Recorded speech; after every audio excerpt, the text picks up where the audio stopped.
There was nothing remarkable about the man who lived in apartment 7E on Pine Street in Yonkers. He paid his rent on time. He kept to himself. Neighbors described him as quiet, sometimes too quiet. He worked for the postal service. He smiled when he passed people in the hallway. He looked, by every visible measure, like someone whose life had simply never become anything extraordinary. But at night, something else was happening inside that apartment. He sat alone in the dark, and he listened. Not to music, not to the city outside. He listened to something that no one else could hear, or so he claimed. A voice that did not belong to any human being. A voice that, according to him, gave him instructions. A voice, he said, came from a dog. His name was David Berkowitz. And between the summer of 1976 and the summer of 1977, he would terrorize New York City in a way that no single person had since the city became the most densely populated urban landscape in America. He shot strangers in parked cars. He targeted young women with long dark hair. He left letters at crime scenes that read like the confessions of someone who had already decided the world owed him something terrible. But the question that has haunted criminologists, psychologists, and ordinary people for nearly 5 decades is not what David Berkowitz did. The question is what made him. Because the voices, the demons, the letters, the madness, all of that was visible at the end. What was invisible was the beginning. The long, quiet, suffocating process by which a lonely, rejected, emotionally starving young man became capable of picking up a gun and ending the lives of strangers who had done nothing to him except exist in a world that had never made him feel he belonged. This is not a story about a supernatural force that took over a human mind. This is a story about what happens when pain is never spoken, when rejection is never processed, when rage is never named, and when a person builds an entire inner world to survive, and that inner world slowly becomes something that can no longer be contained. If this kind of psychological documentary is what you're looking for, stories that go beneath the surface of crime and into the hidden architecture of a human mind, then consider subscribing to Black Pattern. Like this video if it makes you think, and leave a comment with the name of the criminal whose psychology you want us to explore next. Now let us go back to the beginning. David Richard Berkowitz was born on June 1, 1953 in Brooklyn, New York. He was given up for adoption almost immediately after his birth. His biological mother, Betty Browder, was in a relationship with a married man named Joseph Kleinman, and the pregnancy was unwanted. Kleinman refused to acknowledge the child. Betty gave the baby up and moved on with her life. He was adopted by Nathan and Pearl Berkowitz, a Jewish couple from the Bronx who could not have children of their own and who, by all accounts, genuinely wanted to give the boy a good life. They named him David. They loved him in the way they understood love, with material provision, with attention, with a certain anxious protectiveness that followed them both throughout their lives. But there are things that love, even genuine love, cannot repair if it arrives too late or lands on ground that was already cracked. David was a difficult child from early on, not violent, not criminal, but restless in a way that seemed deeper than ordinary childhood energy. Teachers described him as someone who struggled to regulate his emotions. He was impulsive. He had difficulty connecting with other children. He could be aggressive without apparent provocation and then retreat into long, dense silences. He was, by multiple accounts, hyperactive in the clinical sense, unable to sit still, unable to sustain attention, unable to find the social rhythms that came naturally to children around him. What we now understand, from decades of developmental psychology research, is that children who experience early abandonment, even when that abandonment is resolved through adoption, often carry something with them that is almost biochemical in nature. Not a memory exactly, more like an imprint. A deep, wordless sense that the world is not safe, that connection can be withdrawn at any moment, that the self is somehow insufficient to hold the attention of those who are supposed to stay. David Berkowitz did not grow up knowing he was adopted, or rather, he grew up with a version of the truth that was carefully managed by Nathan and Pearl. He knew something.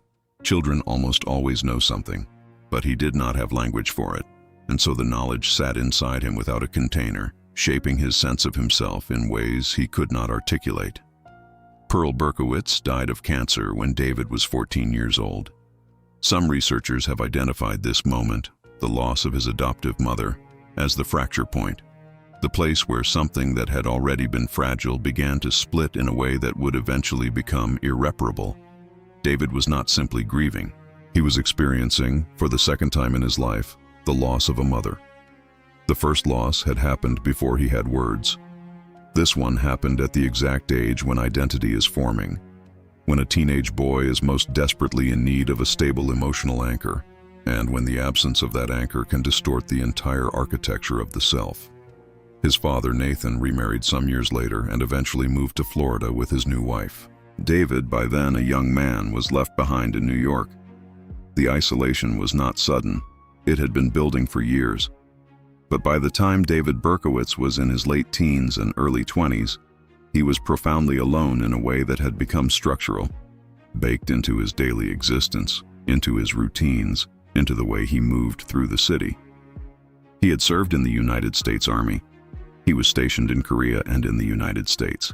By most accounts, he was a functional soldier, not exceptional, not dangerous, not a visible problem. But something was deepening inside him during those years. He later described a sense of radical inner emptiness that no external circumstance seemed capable of filling. He tried to connect with people. He struggled. The connections he managed to form were shallow, temporary, or ended in rejection. After leaving the military, he converted to Christianity briefly, then drifted away from it. He worked a series of ordinary jobs. He lived alone in a series of apartments. He had almost no friends. He had, by his own later accounts, virtually no intimate relationships with women, a fact that became psychologically significant not simply as a condition of loneliness, but as a source of a specific kind of rage. Because what grew in the silence of David Berkowitz's isolation was not simply sadness. What grew was resentment, a slow-burning, metastasizing resentment toward a world that seemed to offer warmth, belonging, and romantic connection to everyone except him. He watched other people from a distance. He saw couples in parked cars. He saw women who seemed to move through the world with ease, desired and desirable, untouched by the crushing loneliness that had become his entire interior landscape, and something began to calcify inside him. Not a specific thought at first, but a feeling that was equal parts longing and fury. This is a psychological pattern that researchers of targeted violence have identified with disturbing consistency: the transformation of personal deprivation into a grievance against a specific category of people. It does not happen overnight. It happens through years of unprocessed pain, of rejection absorbed without any mechanism for integration, of rage that has no legitimate outlet and therefore begins to seek an illegitimate one. David Berkowitz did not begin shooting people in the summer of 1976 because he woke up one morning and decided to become a killer. He arrived at that moment through years of preparation that he himself may not have recognized as preparation. The preparation looked like loneliness. It looked like failed attempts at connection. It looked like growing isolation and deepening fantasy. It looked like an ordinary man living an ordinary life, going to work, coming home, sitting in a dark apartment and listening to something that the rest of the world could not hear. The question of the voices is one of the most contested elements of the Berkowitz case, and it is essential to approach it carefully. Berkowitz claimed, beginning during his capture and continuing for years afterward, that he had received instructions to kill from a demon that spoke through his neighbor's dog, a black Labrador named Harvey, owned by a man named Sam Carr. He said the dog's name was actually a vessel for a 6,000-year-old demon called Sam. He said the demon demanded blood. He said he had no choice. Investigators, psychiatrists, and criminologists have debated the sincerity of this claim for decades. What is documented is this: Berkowitz was evaluated by multiple psychiatrists. He was found competent to stand trial. He was not found to be legally insane. Some evaluators believed his claims of demonic instruction were genuine manifestations of a disordered mind.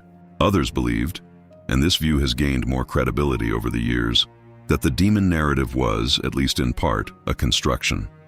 A story he built around something that needed a story. Berkowitz himself, in interviews conducted years later after he became a born-again Christian in prison, stated that the story of the voices and the demon was not literally true. He described it as a narrative he had created, or that had formed around the crimes, rather than a literal supernatural experience that preceded and caused them. If that is true, and we must hold it carefully because human memory and self-narrative are both unreliable instruments, especially when operated by someone with as complex a psychology as Berkowitz, then what it reveals is something perhaps more disturbing than demonic possession. It reveals a mind that needed a framework for something it could not otherwise contain or explain. Because what Berkowitz was doing during those months in 1976 and 1977 was not random. It was not chaotic. It was organized, repeated, and escalating. He stalked. He watched. He chose locations and times. He returned to places. He composed letters. He developed a specific victim type.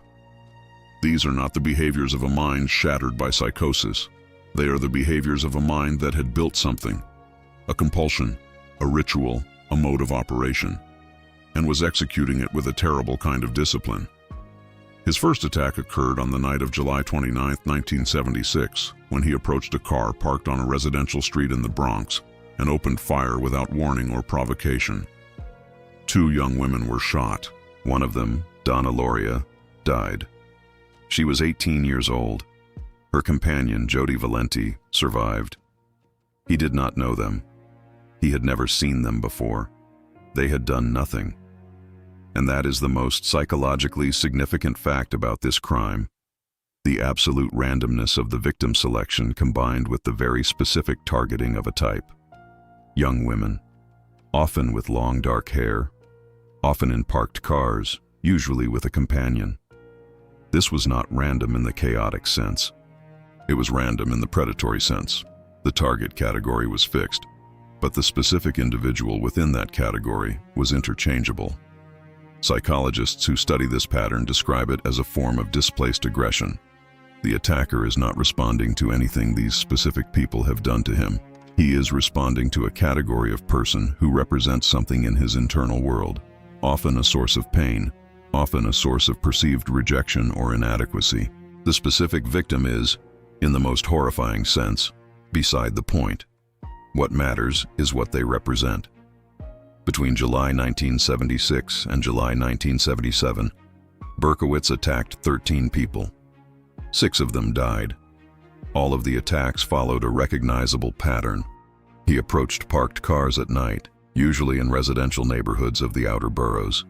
He used a .44 caliber Bulldog revolver. He fired rapidly and then disappeared. The city was terrified. But what made the Berkowitz case psychologically distinctive was not simply the fear he created. It was what he did alongside the killings. He wrote letters. The first public letter, addressed to NYPD Captain Joseph Borelli and left at the scene of the April 1977 attack that killed Valentina Suriani and Alexander Esau, is one of the most analyzed documents in American true crime history, not because it is eloquent or intelligent in any conventional sense, because it is a window. The letter reads like a performance of madness, but it is a performance with a very specific emotional core. He described himself as deeply wounded. He called himself a monster. He declared that he was a son of Sam, referencing, he claimed, the demon Sam who spoke through the dog. But beneath the supernatural posturing, beneath the fractured syntax and the grandiose darkness, something else was visible to anyone willing to read carefully. He was asking to be seen, not celebrated, not feared exactly, or not only feared. He was performing a self that had never had an audience. He was putting into language, however distorted, a version of his interior experience. The letters were, in a terrible and revealing way, the most honest thing David Berkowitz ever produced. Because for the first time in his life, people were paying attention to him. The city, the newspapers, the police, the public, all of them were focused on this unknown person. His name was not known yet. His face was not known. But his existence was enormous. He had become, in the attention economy of a terrified city, someone. After a lifetime of being no one, This dynamic, the relationship between extreme public invisibility and the desperate need to be seen, is one that criminologists have identified in multiple cases of serial offenders who communicate with police or media. It is not, researchers are careful to note, a universal feature of all such offenders. But in Berkowitz's case, it appears to have been a significant engine of the behavior. He was caught in August 1977, not through any dramatic investigative breakthrough, but through a parking ticket. He had received a citation near the scene of his final attack, and detectives eventually traced it back to his car and then to him. When they came to his apartment, he walked out and surrendered almost calmly. He is reported to have said upon being approached, "Well, you got me." He was 24 years old. The trial was brief. He pleaded guilty to 6 counts of second-degree murder. He was sentenced to 365 years in prison, a sentence that was partly symbolic, a statement that this man would never walk free.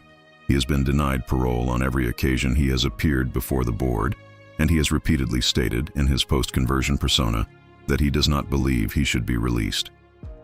But what happened after the capture is not the most important part of the story.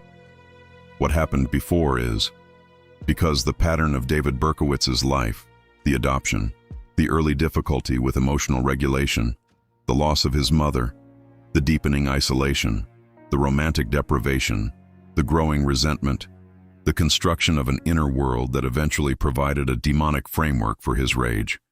That pattern had been forming for years in plain sight, in the ordinary landscape of an ordinary American city, and no one saw it. Not because they were negligent, but because it did not look like anything you would think to worry about. It looked like a quiet man in an apartment. It looked like someone who had a hard time making friends. It looked like loneliness, and loneliness is so common in urban life that it has become almost invisible. In the years since his incarceration, Berkowitz has become a vocal evangelical Christian. He has expressed what appears to be genuine remorse. He has supported legislation to limit the ability of convicted killers to profit from their stories. He has written to the families of his victims. Some of them have found a measure of meaning in his apparent transformation. Others have not, and their refusal to do so is entirely understandable, because transformation, even if genuine, does not restore what was taken.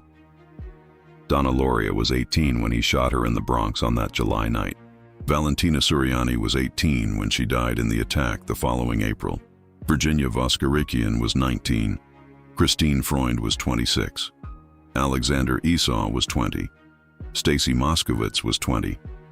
These were not abstractions.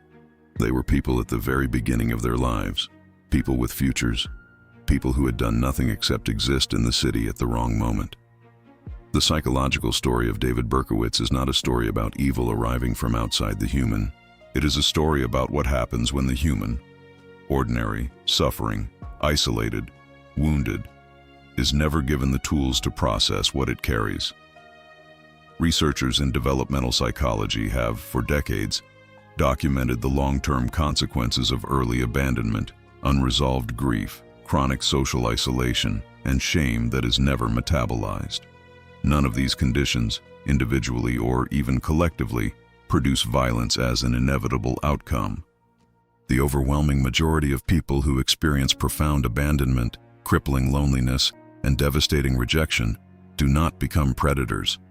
They become survivors, or they collapse inward, or they find ways, sometimes painfully, imperfectly, to build a life.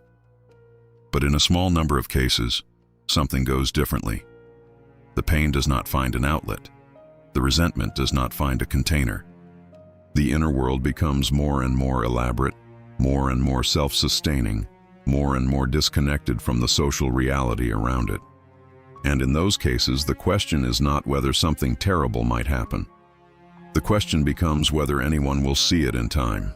No one saw it in time for David Berkowitz, not his teachers, who noted his behavioral difficulties and filed them away, not the army, which processed him and discharged him and sent him back to a city where he had no support structure, not the neighbors who noticed he was quiet, or the co-workers who found him a little odd, or the postal service that employed him without ever looking at the person behind the uniform. And this is the part of the story that should stay with us. Not the letters, not the .44 caliber revolver, not the courtroom, not the sentence. The part that should stay with us is the apartment, the quiet, the years of accumulating pain that had nowhere to go, the inner world that was building its own logic in the dark, while the outer world moved around it, unseeing. What made David Berkowitz dangerous was not a demon. It was the absence of anyone who could see what was forming before it formed completely. The most chilling thing about his story is not the year of terror he inflicted on New York City. It is the decade of invisible suffering that preceded it, suffering that wore no dramatic mask, that announced itself in no obvious way, that simply sat inside an ordinary man in an ordinary apartment, growing heavier and darker and more dangerous with every year that passed without relief. His name is not a legend. His name is a warning, not about demons, and not about the supernatural, and not about the kind of violence that announces itself in advance with clear signals that everyone can recognize. His name is a warning about what happens when the pattern forms in the silence, in the loneliness, in the places no one thinks to look, and how, by the time the pattern becomes visible to the world, it has already been there for a very long time.